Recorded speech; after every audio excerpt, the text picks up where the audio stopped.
ओम शांति। क्या आप जानते हैं कि ये लक्ष्मी नारायण कौन है? इनका बचपन का रूप का फोटो आज तक किसी ने नहीं देखा और न तो कोई जानता है क्यों। 30 साल के युगल जवान बड़ा शरीर में लक्ष्मी नारायण को दिखाते हैं, कभी बच्चे के रूप में जनता हुआ नहीं दिखाया। कौन है दोनों के माँ बाप? क्या बिना माँ बाप के ही कहीं से टपक के धरती में आ गए? उनके पुत्र पुत्री माना बाल बच्चे का कहीं भी नाम नहीं आता क्यों? क्या वे बिना बाल बच्चे के थे?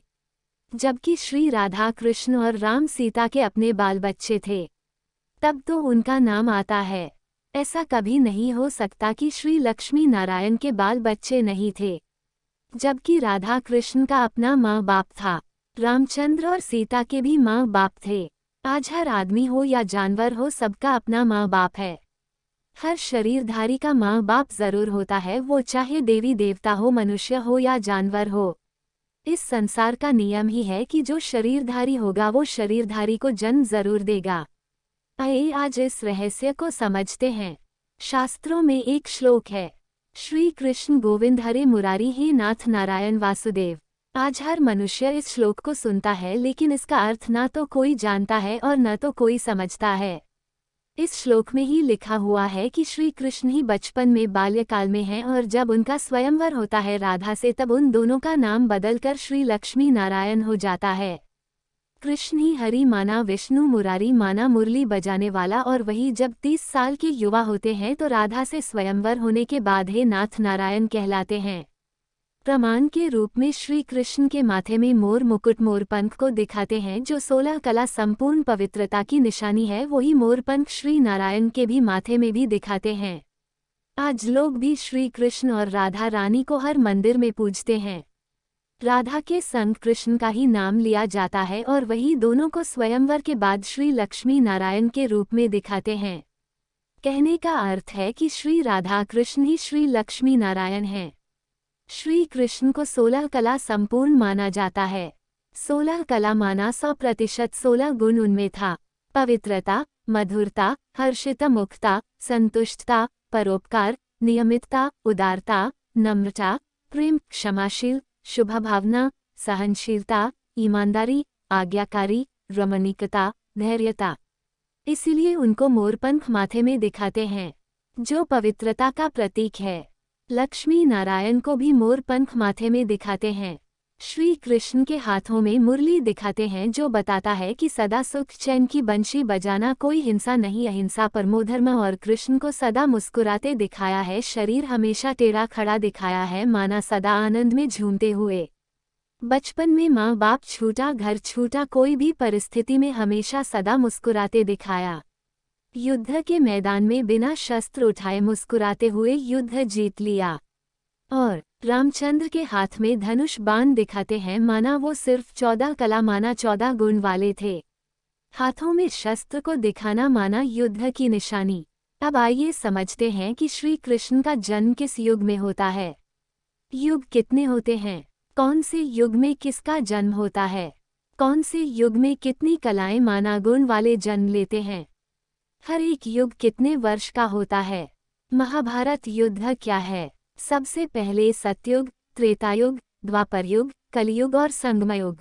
कलियुग अंत और सतयुग आदि को संगमयुग कहते हैं। संगम माना मिलन। हम सभी आत्माओं का परमपिता परमात्मा शिव भगवान से मिलन का युग, जिसे संगमयुग कहते हैं। तो इस प्रकार से टोटल 5 युग हैं। अब आइए जानते हैं कि हर एक युग कितने वर्ष का होता है। सतयुग 1250 वर्ष, त्रेतायुग 1250 वर्ष, द्वापरयुग 1250 वर्ष और कलियुग 1250 वर्ष। उसी कलियुग अंत में 100 वर्ष का संगमयुग होता है। तो इस प्रकार से 4 युग 1250 वर्ष, जिसमें संगम का 100 वर्ष भी शामिल है। सब मिलाकर टोटल 5000 वर्ष होता है। इस सृष्टि चक्र का 5000 वर्ष का अनादिकाल से युगों का चक्र है, जिसे एक कल्प कहते हैं। और ये युगों का चक्र इस धरती पृथ्वी पर ही होता है, जहां हम सभी साधारण मनुष्य रहते हैं, पशु पक्षी रहते हैं। हम सभी आत्माएं इस 5000 वर्ष के हर कल्प अपना अपना पाठ बजाने अर्थात पाठ प्ले करने आते हैं। अब आइए जानते हैं कि किस युग में कौन सी आत्माएं आती हैं और कितनी कलाएं उनमें होती हैं। सृष्टि का आदिकाल माना सतयुग में सभी आत्माएं सर्वगुण संपन्न माना 16 कला संपूर्ण होते हैं। 16 कला का वर्णन अभी अभी इस वीडियो में सुना। श्री कृष्ण बचपन का नाम 16 कला संपूर्ण होते हैं और जब उनकी आयु 30 वर्ष होती है तो वही श्री नारायण कहलाते हैं। श्री राधा रानी से स्वयंवर के बाद वो दोनों ही श्री लक्ष्मी नारायण कहलाते हैं। श्री लक्ष्मी नारायण ही पूरे विश्व के महाराजा और महारानी कहलाते हैं। उन्हें सूर्यवंशी कहते हैं। उनके राजधानी में सब सुखी थे। सतयुग के आदि में 9 लाख आत्माएं जन्म लेती हैं, जिन्हें देवी देवताओं वाला शरीर मिलता है। वो देवी देवताएं कहलाते हैं। 150 वर्ष आयु सदा जवान। उन्हें दिव्य गुण वाले मनुष्य कहा जाता है। सतयुग अंत तक 2 कोटि माना 2 करोड़ आत्माएं देवी देवताएं जन्म लेती हैं। स्वर्णिम युग कहा जाता है सतयुग को, इसलिए भारत को सोने की चिड़िया कहा जाता है। सोने के महल होते हैं। फिर शुरू होता है सृष्टि का दूसरा युग, त्रेता युग। इसमें आत्माओं की 2 कलाएं काम हो जाती हैं और 14 कला माना गुणों वाली आत्माएं जन्म लेती हैं। श्री राम सीता इसी युग में जन्म लेती हैं। माना सतयुग में श्री राम सीता की आत्मा जन्म नहीं लेती हैं, लेकिन श्री कृष्ण और राधा की आत्मा त्रेतायुग में भिन्न नाम रूप से भारत में जन्म लेती हैं। उनकी भी आत्मा की कला 14 कला हो जाती है।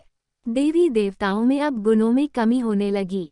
इसकी पहचान है, आपने हर देवी देवताओं के सिर के पीछे एक प्रकाश का ऑरा माना सकिल देखा होगा, जो सिर्फ देवी देवताओं में ही होता है। वही आत्मा की क्वालिटी माना गुणों को दर्शाती है। जैसे जैसे आत्माओं के गुणों में कमी होती गई, देवी देवताओं के सिर में पवित्रता की लाइट माना आत्मा का प्रकाश काम होते गया। देवी देवताओं का जन्म आत्मिक पवित्रता से ही होती है। फिर त्रेता अंत तक 33 कोटि माना 33 करोड़ देवी देवताओं का जन्म हो गया। इस तरह से देवी देवताओं की भूमि भारत को कहा जाता है। यहाँ ही देवी देवताएं संपूर्ण सुखमय जीवन जिए हैं। इन 2 युगों को ही स्वर्ग कहा जाता है, जो इस भारत माना पृथ्वी पर होता है। फिर शुरू होता है द्वापर युग, जहाँ देवी देवताओं की पवित्रता खंडित हो गई और सिर्फ 8 कला रह गई। अब 8 गुण से तो देवी देवताओं की पवित्रता का आत्मा की लाइट प्रकाश समाप्त हो गई और सिर्फ मुकुट रह गया। इसीलिए द्वापर युग से साधारण राजा रानी का समय शुरू हो गया। सतयुग और त्रेता युग में सिर्फ एक धर्म होता है, जिसे आदि सनातन देवी देवता धर्म कहते हैं। आदि माना शुरू, सनातन माना पुराना, प्राचीन माना इस सृष्टि चक्र के विश्व रंगमंच में सबसे पहले देवी देवताओं का जन्म होता है और वो भारत में राज्य करते हैं। इसलिए श्री राधा कृष्ण को राजा रानी कहते हैं। रामचंद्र को चंद्रवंशी कहते हैं। उनको अयोध्या के राजा कहा जाता है। फिर उनमें कलाओं माना गुणों में कमी के कारण साधारण राजा रानी का शरीर मिलता है। अब यहीं से माना द्वापर युग से अनेक धर्मों की शुरुआत होती है। माना इस युग में इब्राहिम की आत्मा के द्वारा इस्लाम धर्म की स्थापना होती है। द्वापर युग के 250 वर्ष के अंदर फिर बुद्ध द्वारा बौद्ध धर्म की स्थापना होती है। फिर द्वापर के 500 वर्ष के बाद क्राइस्ट की आत्मा द्वारा क्रिश्चियन धर्म की स्थापना होती है। द्वापर युग का 500 वर्ष और सतयुग त्रेता का 2500 वर्ष दोनों को मिलाकर 3000 वर्ष होता है। और बाइबल में लिखा है ईसा मसीह से 3000 वर्ष पहले भारत स्वर्ग था। ये इस बात का प्रमाण है कि चारों युगों का चक्र मात्र 5000 वर्ष का ही है। फिर यहीं से अनेक शास्त्र और वेद लिखे गए, जो आज लगभग सिर्फ 2000 वर्ष पुराने हैं। फिर हमारा देश का इतिहास कागज के पन्नों में, स्कूलों में यहीं से शुरू होता है। माना हड़प्पा, मोहनजोदड़ो संस्कृति और चंद्रगुप्त मौर्य से। द्वापर युग को ही मध्यकालीन भारत कहा जाता है। फिर अनेक राजा जैसे सम्राट अशोक आए और फिर धीरे धीरे कलियुग की शुरुआत हो गई। इस्लाम धर्म के अनेक राजाओं ने यहाँ राज्य किया, जैसे मोहम्मद गोरी, अकबर, बाबर, औरंगजेब इत्यादि। फिर अंग्रेज आए। आज़ादी से पहले भारत की जनसंख्या सिर्फ और सिर्फ 30 से 40 करोड़ के आसपास थी और अब सिर्फ आज़ादी के 76 सालों में ही भारत की जनसंख्या 150 करोड़ हो गई और पूरे विश्व की जनसंख्या आज 800 करोड़ हो गई है। आज हर जगह पापाचार है। गीता में लिखा है कि जब घर घर में महाभारत शुरू हो जाए तब समझ लेना कि 5000 वर्ष पूरा हो गया है और कयामत का समय शुरू हो जाएगा। आज हर देश लड़ रहा है।